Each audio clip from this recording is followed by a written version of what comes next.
Welcome to Zoom In, Zoom Out, your global look at news from Taiwan. I'm Isabel Wang.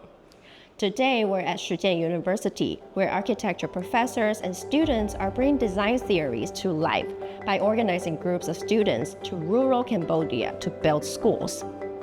We're here to find out how this project has started and how this unique approach is reshaping the next generations of Taiwanese designers. First, we're going to talk to the driving force behind this whole project, Professor Chen Guo-chou. Can you briefly introduce yourself and then how many years of experience do you have in architecture? The first year in Cambodia project is 2012. And then till now, it's already 14 years, except 2016 and 2020 to 2022 because of the COVID. So till now, we have 11 teams. And then we built about 11 classroom buildings for the rural area. How did it all start? Like at what moment you have this idea of going to Cambodia? Because there's one part-time professor in our department, and he's going to design 6 cabins in Cambodia, in Siem Reap area, for orphanage. And that is supported by a Taiwanese NGO. So we help our professor to build the main structure of that 6 cabins. To have a dream is amazing, especially for combining architecture and community service. But I'm wondering, where is the funding coming from? Before the COVID, actually about 50% of the fund is from the Ministry of Education and about 10% from Shih Chien University. And the remaining 40% is by my own fundraising. But after COVID, all the supported from ministry and Shih Chien stopped. So I have to raise all the fundings by myself for all the material and support for students. We also speak with the Dean of Shih Chien University's Bachelor Program in Architectural Craftsmanship, Professor Wang Junxiong, who shared how this project reflects the school's mission to combine creativity, community, and real-world learning. 我那个时候就是觉得说，怎么会有人想要去做这么困难的这样的一件事情？因为做异族这件事情啊，那个不要说到国外去做，那个他连在台湾做，其实都非常的不容易。不容易的地方的。对，因为其实你要到一个偏远的地方，有很多协调性的事情不是那么容易。可能大家都会觉得说，最困难的是这一些物资的取得啊，虽然也是很困难，但是相对来讲是比较容易。比较困难其实是协调，也就是说。那个像我们在都市里面都很方便，说那个我们就打个电话，这个东西就送过来，然后跟他说你几点要到，然后他东西就会到。可是你到一个偏远地方，他并不是这样子。我觉得从这里就可以看出说，陈老师就是一个非常有耐心的，然后呢，他可以去面对这些他看似这种微不足道，可是其实是非常重要的细节，是可以把它处理得非常好的人。这样子。那老师他自己有遇到什么最大的挑战？他有跟你说过？现在其实最大的困难是经费，因为当这个计划它越来越多人知道的时候，其实有越来越多学生想要参加。可是我觉得在这个在经费的取得上面，这个就变成是他现在面临的一个非常大的一个挑战，这样子。Starting from 2012, you've been doing this work already. Have you been counting how many students already went to Cambodia with you? I think it's about 230 students totally, and normally it's about 20 students per year. But in the last 3 years, there are a little bit more students. From 2024, the whole project became to an international collaboration project. The university from Taiwan, Japan, and Malaysia, we all went to Cambodia to build the classroom for them. Have you ever thought about like the scope would become so big? Actually, no, I did not expect, because till this year it's already 14 years.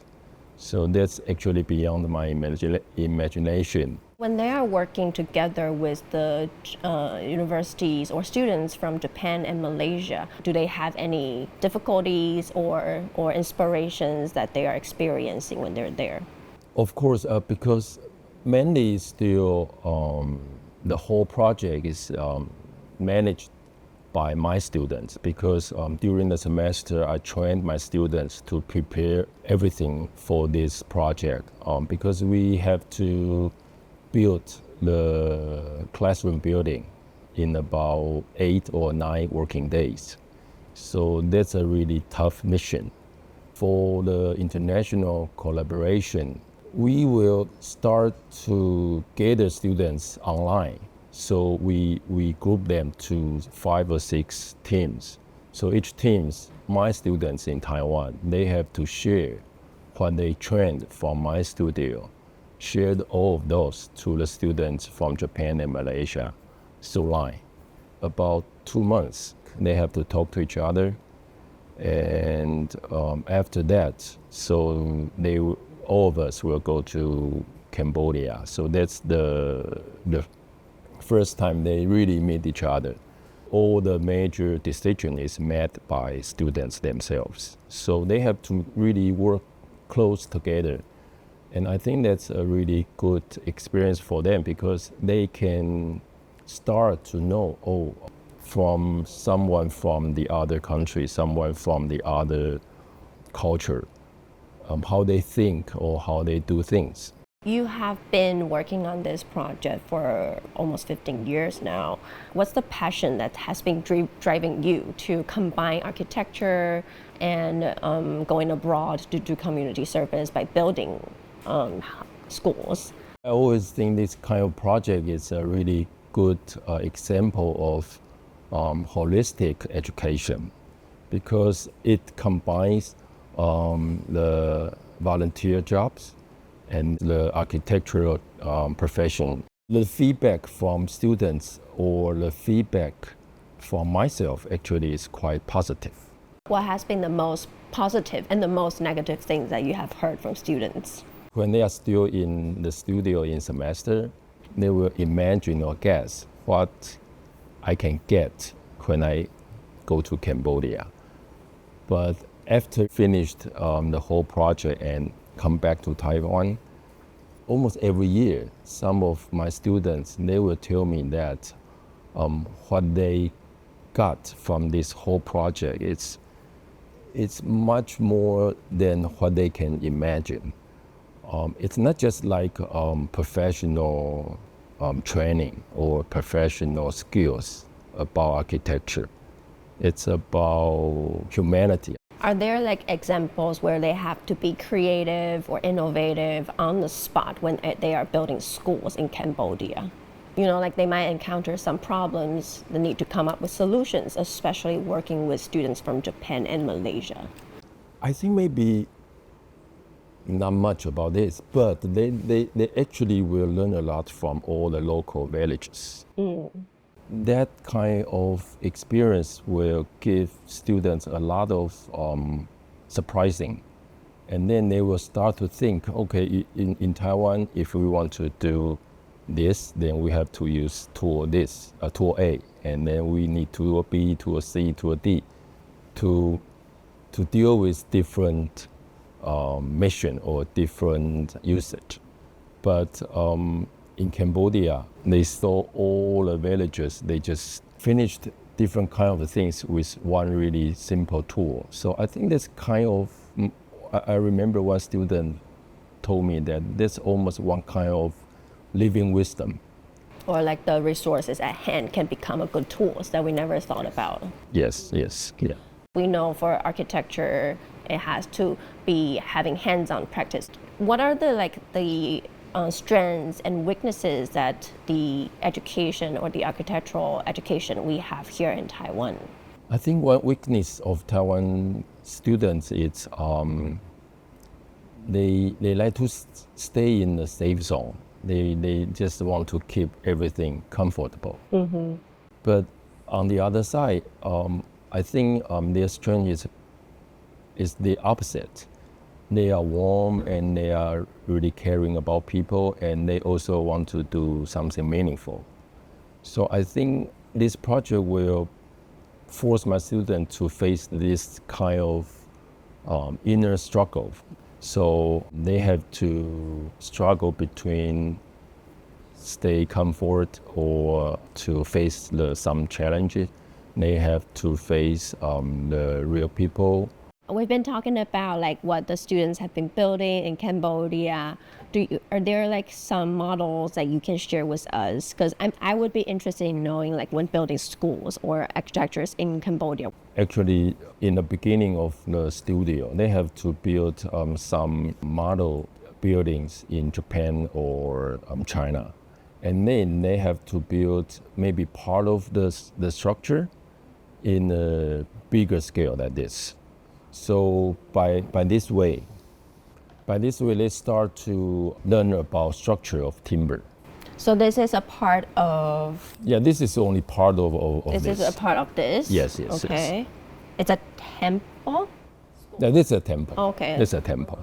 A really old temple. It's about more than 1,000 years. I think this one is in Japan, because they, for example, this temple, they have to build this model in this scale first, and then they have to build maybe just half of this temple, and then in bigger scale, and then they will build the model for this corner in another even bigger scale.